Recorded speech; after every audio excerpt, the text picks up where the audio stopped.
Assalamualaikum warahmatullahi wabarakatuh. Kami dari kelompok 2 akan mempresentasikan materi tentang teks eksplanasi. Perkenalkan, nama saya Dias Muhammad Farziharsa sebagai ketua. Nama saya Bayu Saputra. Nama saya Bilal Fiskarananta. Nama saya Intan Alfianti Wulandari.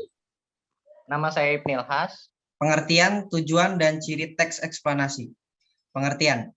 Teks eksplanasi adalah teks yang berisi tentang proses mengapa dan bagaimana kejadian-kejadian alam, sosial, ilmu pengetahuan, budaya, dan lainnya dapat terjadi. Suatu kejadian, baik itu kejadian alam maupun kejadian sosial yang terjadi di sekitar kita, selalu memiliki hubungan sebab, akibat, dan proses.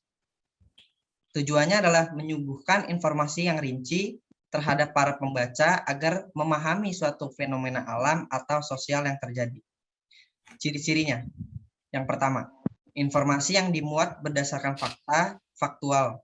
Yang kedua, hal yang dibahas yaitu suatu fenomena yang bersifat keilmuan atau berhubungan dengan ilmu pengetahuan. Yang ketiga, sifatnya informatif dan tidak berusaha memengaruhi pembaca untuk percaya terhadap hal yang dibahas.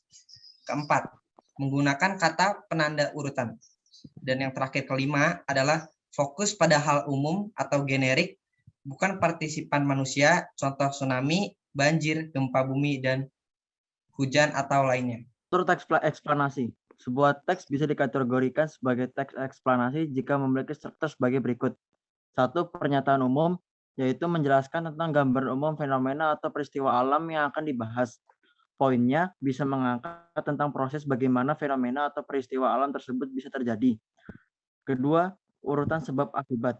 Urutan sebab akibat berisi penjelasan mengenai proses terjadinya fenomena yang disajikan secara urut atau bertahap dari yang paling awal sampai akhir. Yang ketiga, interpretasi. Menuliskan kesimpulan yang isinya berupa kesan atau pendapat penulis mengenai fenomena alam atau sosial yang sebelumnya sudah dijelaskan pada bagian pernyataan umum dan deretan penjelas. Kaidah kebahasan teks eksplanasi. Berdasarkan kaidah kebahasaan secara umum, teks eksplanasi sama dengan kaidah pada teks prosedur sebagai teks yang berkategori faktual non-sastra.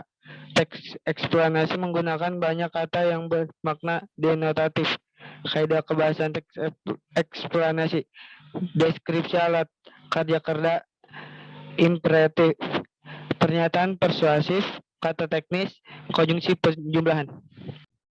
Konjungsi kausalitas, konjungsi kronologis, keterangan waktu. Sebagai teks yang berisi paparan proses, baik itu secara kausalitas maupun kronologis, teks tersebut menggunakan banyak konjungsi kausalitas ataupun kronologis. Contoh konjungsi kausalitas yaitu sebab, karena, oleh sebab itu, oleh karena itu, sehingga. Untuk konjungsi kronologis, contohnya itu seperti kemudian, lalu, setelah itu, pada akhirnya. Dan yang terakhir, contoh keterangan waktu seperti kemarin, besok, lusa, pagi, siang, atau sore. Kata ganti.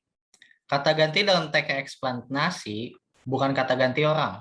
Kata ganti yang dipakai langsung merujuk pada jenis fenomena yang sedang dibahas.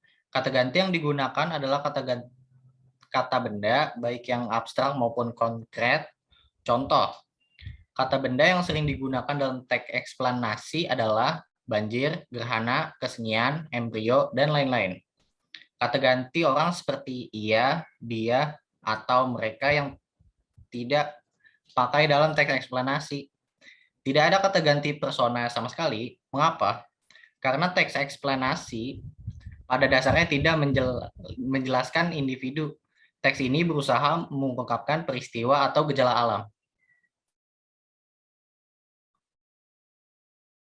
Sekian dari kelompok kami, kelompok 2. Terima kasih. Wassalamualaikum warahmatullahi wabarakatuh.